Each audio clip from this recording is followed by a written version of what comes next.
हामिद खान साहब, सबसे पहले प्रोग्राम का आगाज आपसे करना चाहूंगी। हामिद खान साहब, बज़ाहिर तो हमें नजर आ रहा है कि इसके फायदे किसको होने जा रहे हैं। यकीनी तौर पर हुकूमत ने जिस तरीके से इस आईनी तरमीम को मंजूर करवाने के लिए एड़ी चोटी का जोर लगाया वो हम सब के सामने है कि रात गए आवाम सो रही थी, पाकिस्तान सो रहा था, लेकिन कौमी असम्बली में जो इजलास था वो जारी था और तरमीम जो है थी वो हो रही थी। मुझे ये बताइएगा, आप लोगों को लगता है कि आने वाले दिनों में यकीनी तौर पर पाकिस्तान तहरीक इंसाफ के लिए, बिलखुसूस बानी पीटीआई के लिए कानूनी जंग लड़ना बहुत मुश्किल हो चुका है? देखिए, वो तो इस वक्त कहना कबरा इस वक्त होगा। बहरहाल मुश्किलात नज़र आ रही हैं और ये जो तरमीम भी की गई है इसके पीछे इसी किस्म की सूरत हाल लग रही है कि बानी पीटीआई को मज़ीद विक्टिमाइज किया जाएगा और मज़ीद मुकदमात बना के उनको जेल में रखने की एक साजिश है। और दूसरी बात यह है कि सबसे ज़्यादा जो मकसद इस सोगर आईनी तरमीम का है वो अदलिया को कमज़ोर करना है, अदलिया की आज़ादी पर हमला है ये बहुत बड़ा। और लोगों को और किसी को भी फॉर दैट मैटर बानी पीटीआई अकेले तो नहीं, लिटिगेंट तो लाखों हैं पाकिस्तान के अंदर। अगर अदलिया कमज़ोर होती है तो सबके हकूक जो है वो उन पर असर होता है। तो ये बहुत अच्छा, लेकिन हामिद साहब, सिर्फ अदलिया की कमजोरी के ही मामलात नहीं है यहाँ पर। जिस तरीके से बानी पीटीआई के केसेस को उनकी लीगल टीम, जिसका एक आप भी हिस्सा हैं, केसेस को आगे लेकर चल रहे हैं, आपको नहीं लगता कि अगर आज वाले केस में भी, इंट्रा पार्टी इलेक्शन के हवाले से मैं बात कर रही हूँ, अगर दलाइल दिए जाते तो मुमकिन है अगर आप केस भी लड़ते, मुमकिन है कि मौजूदा चीफ जस्टिस आगे चलकर खुद ये केस किसी और बेंच को मुंतकिल कर देते हैं। मतलब कहीं ना कहीं हमें अदालत में भी नजर आ रहा है कि केसेस उस तरीके से लड़े नहीं जा रहे। देखिए, आज वाले में तो मैंने बिल्कुल दरखास्त ये दी थी कि ये जो है लार्जर बेंच को दें अंडर द प्रोसीजर एंड वो जो प्रैक्टिस एंड प्रोसीजर एक्ट है उसके तहत। और वो बिल्कुल सही बात थी क्योंकि इसमें आइन की तशरीह का मामला था, लिहाजा इनको चाहिए था कि खुद ना सुनते और ट्रांसफर कर देते। अच्छा। कानून का भी हवाला था, उससे पिछली जजमेंट का भी हवाला, लेकिन ये तुले बैठे थे इसके खिलाफ, इस पर पिछले फैसले पर मोहर लगाने के लिए।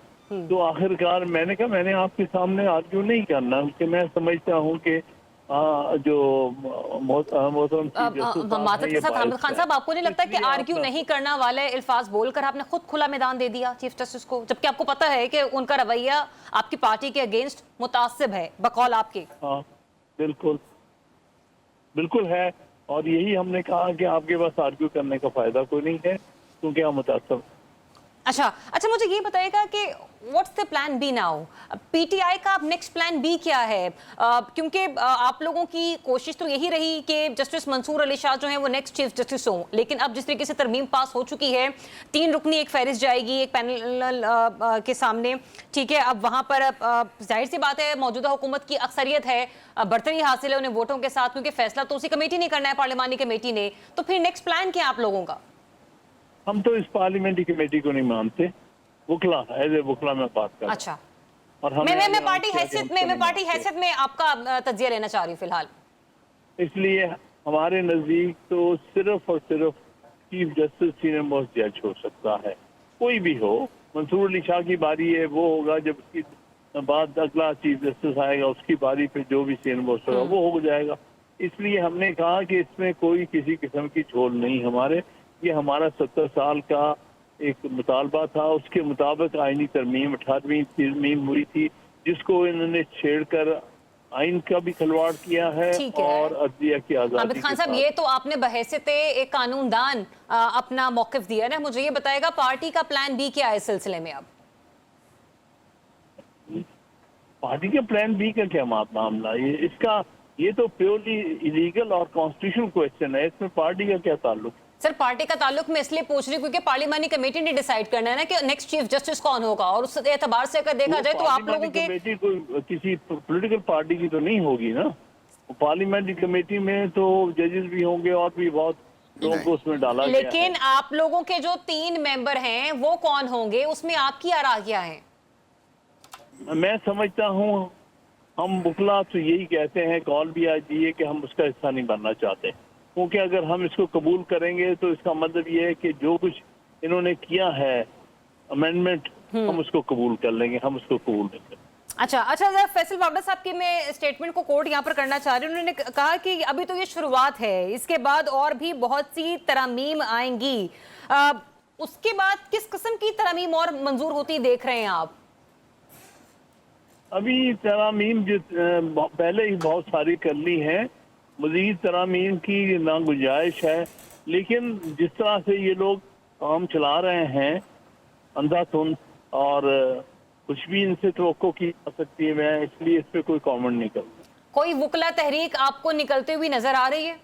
انشاءاللہ کب اور کیسے؟ بہت زور آور ہوگی. حامد صاحب کب اور کیسے؟ ہاں جی، کب اور کیسے؟ میں نہیں سمجھا. آپ نے کہا نا کہ انشاءاللہ جلد ہی وکلا تحریک کا آغاز ہوگا، میں یہ جاننا چاہ رہی ہوں کہ کب اور کیسے؟ کیا قاضی فائزی سے صاحب کے جانے کے ہو بعد؟ چکا ہے، ہم 4 کنونشن کر چکے ہیں اور ہم نے اب ایکشن کمیٹی بھی فارم کر لی ہے. اب وہ میٹ کرے گی اور وہ اگلے کتنے اقدامات کا فیصلہ کرے گی. وکلا کنونشن تو ہو گئے، کسی اسٹریٹ موومنٹ کا بھی آغاز ہو سکتا ہے؟ یہی موومنٹ ہوتی ہے نا، ہاں اور کیا ہوتا.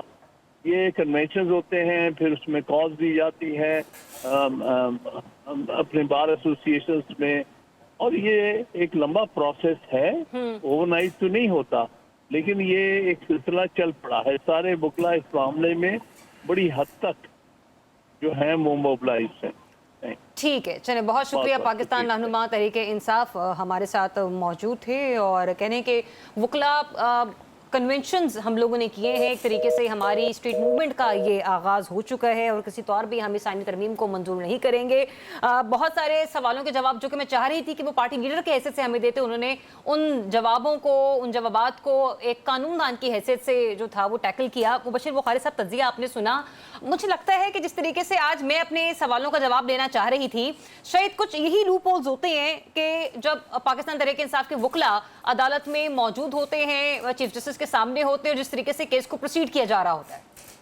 جی بالکل، اس میں تو ہم نے یہ دیکھا، یہ نہ صرف ان کیسز کی بات کر رہے ہیں بلکہ دوسرے کیسز جو بانی پی ٹی آئی کے اوپر چل رہے ہیں، اس میں جس طرح وہ ایک گواہ پہ جرا کرنی تھی اور وہ 20 دفعے جرا نہیں کی. اس کے بعد ہمیشہ وکلا بیمار پڑ جاتے ہیں، وکلا جو ہے وہ چاہتے ہیں جی تاریخ ڈال دی جائے. یہ کون سا طریقہ ہے کیس لڑنے کا؟ پھر کہتے ہیں جناب علی کہ کنوکٹ کیا جا رہا ہے، کیسز کے فیصلے نہیں ہو رہے. دیکھیے ذرا آپ، 2 چیزیں ہوتی ہیں، بندہ یا کنوکٹ ہوتا ہے یا نہیں ہوتا، بندے نے یا کرائم کیا ہوتا ہے یا نہیں کیا ہوتا. ہر 2 صورتوں میں کیس کا فیصلہ ہونا چاہیے. کرائم کیا ہے تو کنوکشن ہو. اب یہاں پہ وہ کنوکشن ہوئے گی تو واویلا مچے گا جی، وکٹمائزیشن ہو گئی. اگر آپ کو ایگزونریٹ کر دیا جاتا ہے تو وہ انصاف کی جیت ہو جاتی ہے. لیکن اس میں آپ کا لائرز کا ایٹیٹیوڈ بڑا میٹر کرتا ہے. جب آپ ڈیلنگ ٹیکٹک یوز کریں گے تو پھر ہمیں یہ شائبہ ہوگا کہ جناب دال میں کچھ کالا ہے، آپ اوائڈ کر رہے ہیں ڈسپینسیشن آف جسٹس. تو یہ تو پرابلم رہا جو رہا.